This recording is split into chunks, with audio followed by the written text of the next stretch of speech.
There is a moment in every seeker's journey when they discover the most constraining truth of all.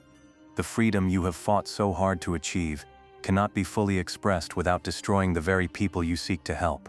Your liberation becomes their chaos. Your clarity becomes their confusion. Your authentic expression becomes their existential threat. I have lived in this paradox, possessing truths that could transform lives while being unable to share them, understanding solutions while watching problems persist, carrying wisdom while maintaining silence. Not because I chose secrecy, but because the full expression of my freedom would have shattered the illusions that others needed to function, survive, and find meaning in their daily existence. This is perhaps the cruelest lesson of genuine awakening, that your personal liberation creates social responsibility. The more clearly you see, the more carefully you must choose what to reveal. The more freely you could act, the more strategically you must restrain yourself. Your freedom ends precisely where their necessary illusions begin, and learning to navigate this boundary becomes the ultimate test of wisdom. Today, I speak of this invisible prison that surrounds all who have awakened, not built by enemies or oppressive systems, but constructed from compassion for those still sleeping, love for those still dreaming, and recognition that truth without readiness is often cruelty disguised as service. Most people live within elaborate structures of illusion that provide psychological safety, social cohesion, and existential comfort. These are not mere lies or delusions.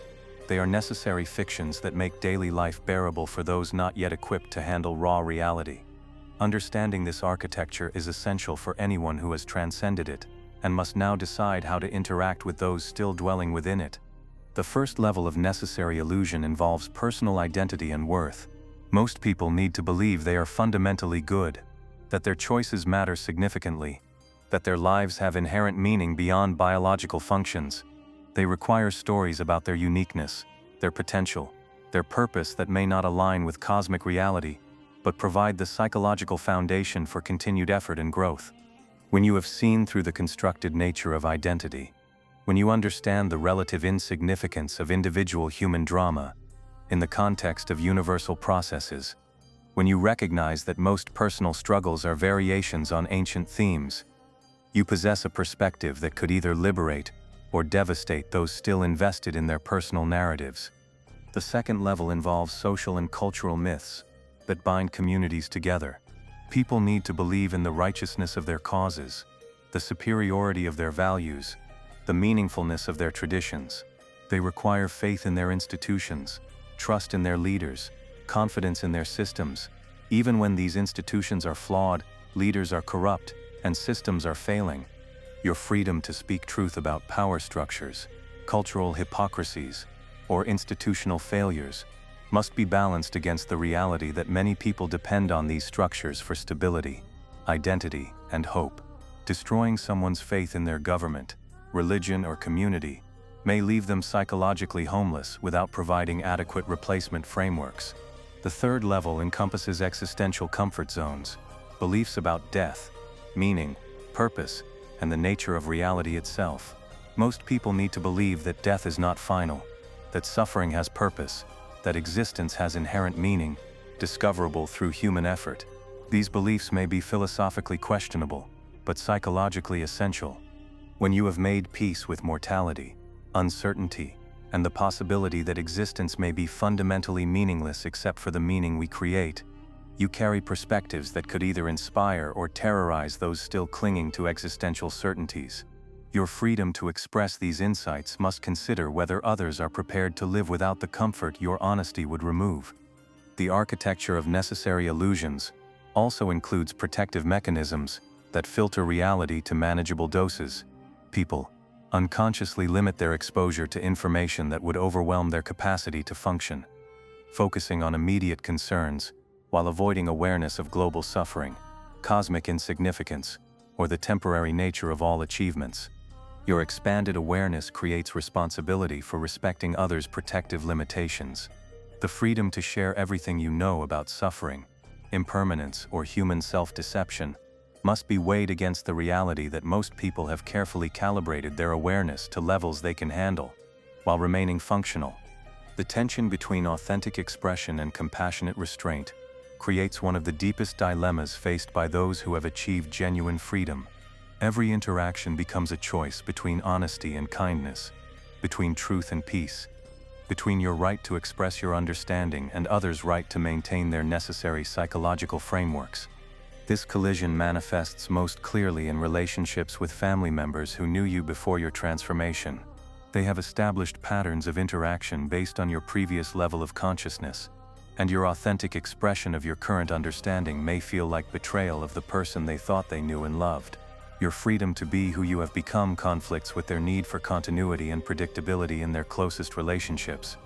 The challenge intensifies in professional contexts, where authentic expression might undermine systems that employ you, or serve clients who depend on conventional approaches. Your freedom to operate from expanded understanding must navigate organizational cultures built on assumptions you no longer share, methodologies you have transcended, and goals that may seem meaningless from your current perspective. In social situations, the collision becomes a constant dance of calibration. How much truth can this conversation handle? How much authenticity can this relationship sustain? How much reality can this person process without becoming destabilized? Your freedom becomes constrained not by external authority, but by internal wisdom about the appropriate timing and dosage for sharing insights that could either heal or harm. The collision extends to your role as a citizen in societies built on collective agreements you may no longer believe in, but whose stability benefits everyone, including those whose illusions you could easily shatter. Your freedom to expose political theater, economic manipulation, or cultural programming must consider the chaos that might follow if masses of people simultaneously lost faith in systems that, however flawed, provide structure for daily life. Perhaps most painfully, the collision occurs in your attempts to help people you care about, who are suffering from problems you can see clearly, but they cannot yet perceive. Your freedom to offer solutions, perspectives, or interventions must respect their readiness to receive what you have to give. Premature truth-telling often increases rather than decreases suffering by adding the burden of awareness to existing problems without providing the foundation necessary to handle that awareness constructively. This creates what I call the prison of compassion. Your love for others becomes the bars that contain your expression. You choose silence, not from fear, but from wisdom. Restraint not from weakness, but from strength. Strategic withholding, not from selfishness, but from service to others' well-being and growth timing. The collision teaches that true freedom includes the freedom to limit your own expression, in service of higher values than self-expression, values like timing, readiness, capacity, and the recognition that your liberation should contribute to, rather than undermine others' eventual awakening. Navigating the boundary where your freedom meets others' illusions requires mastering what I call strategic truth, the art of sharing insights in forms and at times that maximize benefit while minimizing harm. This is not deception but wisdom, not manipulation but skillful means, not cowardice but the highest form of courage. Strategic truth begins with accurate assessment of your audience's current capacity for reality. This involves understanding not just their intellectual ability to process information, but their emotional readiness to handle destabilizing insights, their support systems for managing difficult truths, and their current life circumstances that might make additional challenges overwhelming rather than growth-promoting. The art involves developing multiple languages for the same truths: technical language for those who respond to analysis, metaphorical language for those who learn through stories, experiential language for those who need to feel rather than think their way to understanding. The same insight might be shared as philosophical discourse with one person, practical suggestion with another, and silent example with a third. Timing becomes crucial in strategic truth. The same message that would be rejected during times of stability might be welcomed during crisis. What seems irrelevant during periods of success might become invaluable during moments of questioning. Strategic truth requires patience, holding insights until the right moment rather than forcing sharing based on your own needs to express what you know. The art also involves understanding the difference between planting seeds and demanding harvests. Strategic truth focuses on introducing possibilities rather than insisting on conclusions, asking questions that guide discovery rather than providing answers that might be rejected. creating curiosity rather than triggering defensiveness. You learn to trust the natural process of growth rather than trying to accelerate it through force.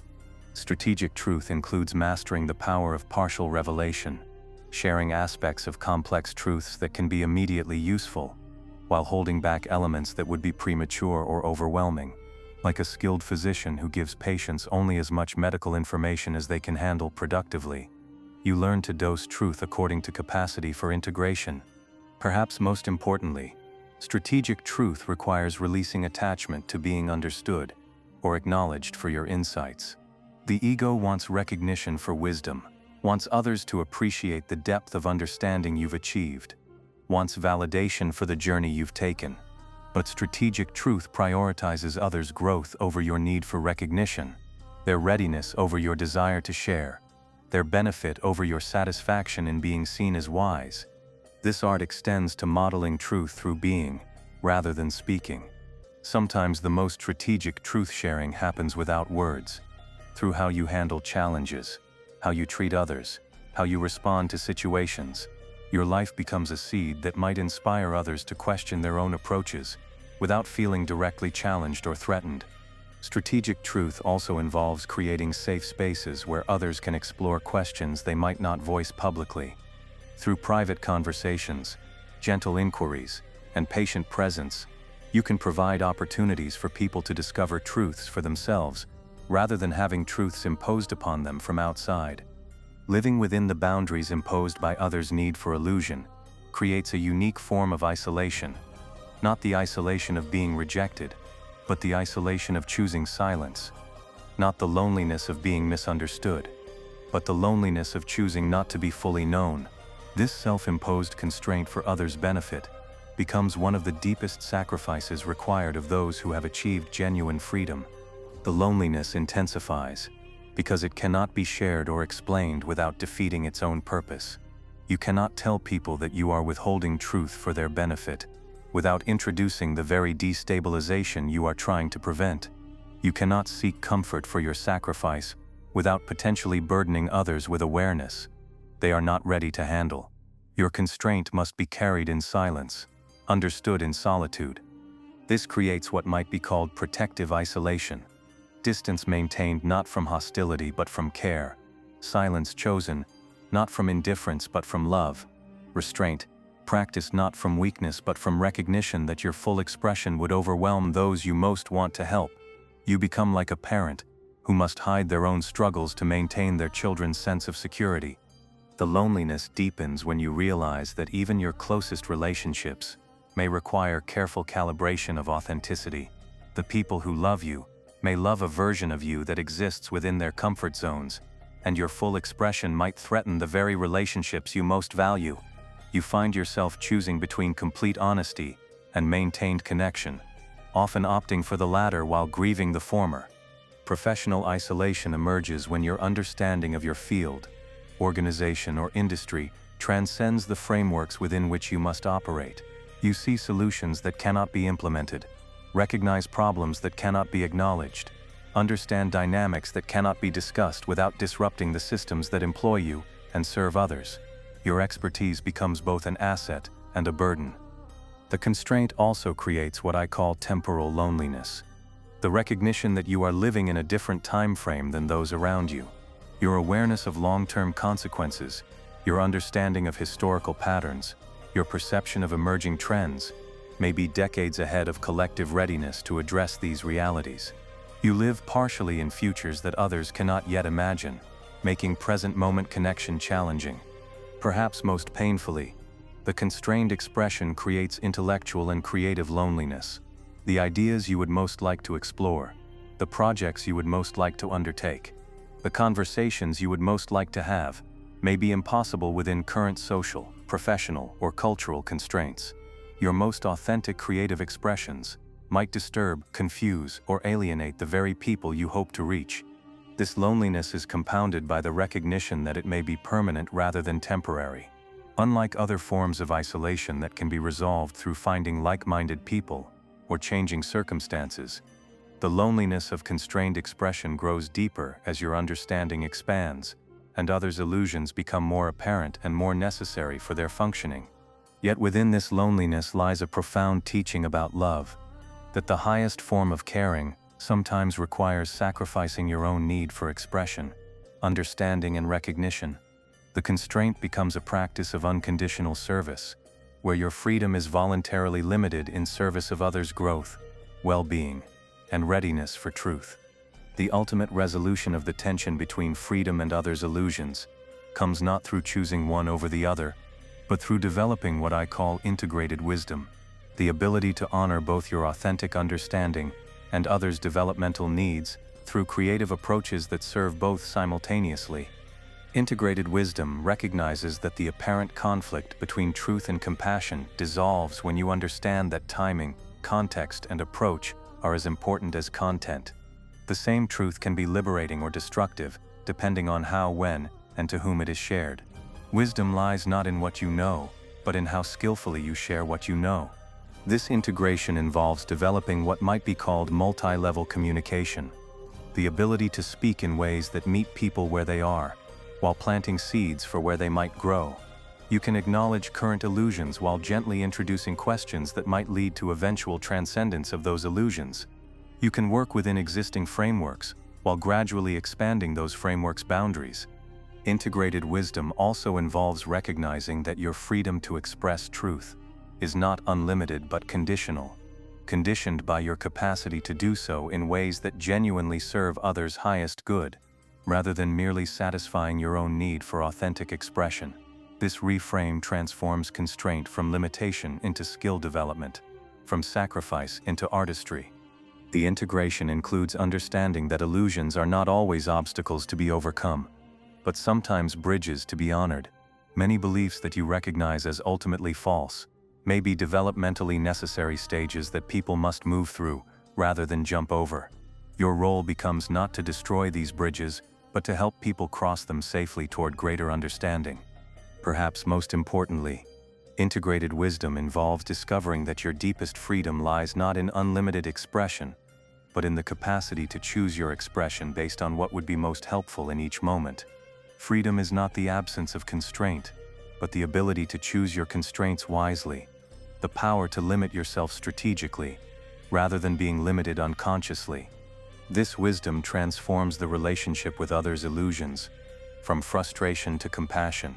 Instead of seeing others' beliefs as obstacles to your expression, you begin to see them as information about their current developmental needs, their psychological safety requirements, their readiness levels for different types of truth.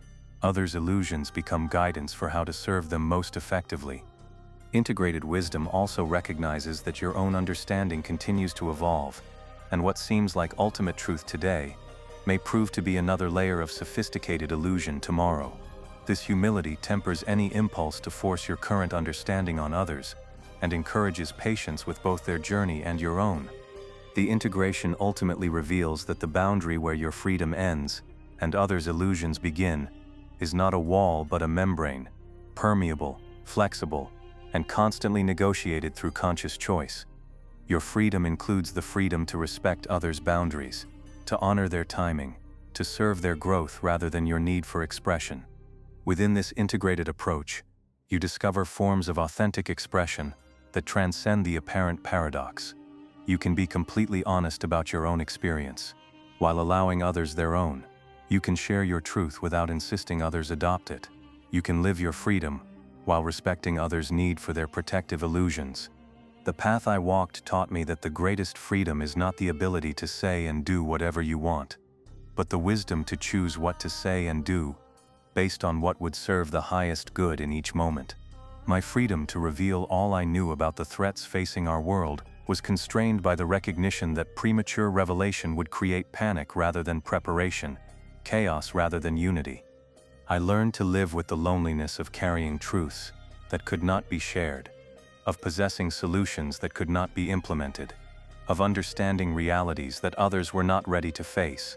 But in that loneliness, I discovered a deeper form of connection, the connection that comes from serving others' growth, even when they cannot appreciate that service, even when they misunderstand your actions, even when they judge you for choices they cannot comprehend. Your modern world presents this challenge on an unprecedented scale. Those who see clearly the environmental, social, and spiritual crises facing humanity must navigate the delicate balance between raising awareness and creating despair, between speaking truth and maintaining hope, between preparing people for difficult realities and overwhelming them with information they cannot productively process. The temptation is to either withdraw into isolated authenticity or to force truth on those not ready to receive it. Both choices miss the deeper opportunity to develop the sophisticated wisdom that can serve truth and compassion simultaneously, that can honor both your understanding and others' developmental needs. Remember that your freedom to express what you know is not a right to be demanded, but a responsibility to be exercised wisely. The depth of your understanding creates the obligation to share that understanding in ways that truly help, rather than simply satisfying your need to be heard, understood, or validated for your insights. Learn to find satisfaction, not in being acknowledged for what you know, but in seeing others grow at their own pace toward their own understanding. Find fulfillment, not in converting others to your perspective, but in creating conditions where their authentic perspectives can emerge and evolve naturally. Your freedom ends where others' illusions begin, not as punishment, but as invitation. Invitation to develop the highest forms of wisdom, compassion, and skillful action. The constraint becomes creative challenge. How can you serve truth through methods that honor others' readiness? How can you express authenticity in forms that others can receive? How can you use your freedom in ways that expand rather than threaten others' eventual freedom? In the end, you may discover that the most authentic expression of your freedom is the choice to limit that expression in service of love. The deepest truth you can share may be the truth you embody through restraint, patience, and strategic silence. The greatest gift of your understanding may be your willingness to hold that understanding in trust until others are ready to receive it. This is not compromise of your integrity, but the highest expression of it. Integrity that includes not just honesty, but wisdom. Not just authenticity, but compassion. Not just truth, but love. Your freedom, exercised with such wisdom, becomes not limitation but liberation for all who encounter the careful, conscious, strategic expression of someone who has learned when to speak and when to remain silent. The boundary where your freedom meets others' illusions is not a wall to be broken, but a sacred space to be honored. The space where wisdom learns to serve truth through love, where understanding learns to express itself through patience, where freedom learns to find its highest expression in conscious, compassionate constraint. Walk this boundary with reverence. It is not the end of your freedom, but the beginning of its mature expression. In learning to honor others' illusions, while maintaining your truth, you discover the deepest freedom of all, the freedom to love so completely that your self-expression becomes subordinate to others' well-being. Your need to be understood becomes secondary to their need to grow at their own pace. This is the path of integrated wisdom, where your freedom and their illusions dance together in service of the greater awakening that serves all beings. In this dance, constraints become creativity, limitations become love, and the boundary becomes the very place where true freedom learns to express itself most beautifully.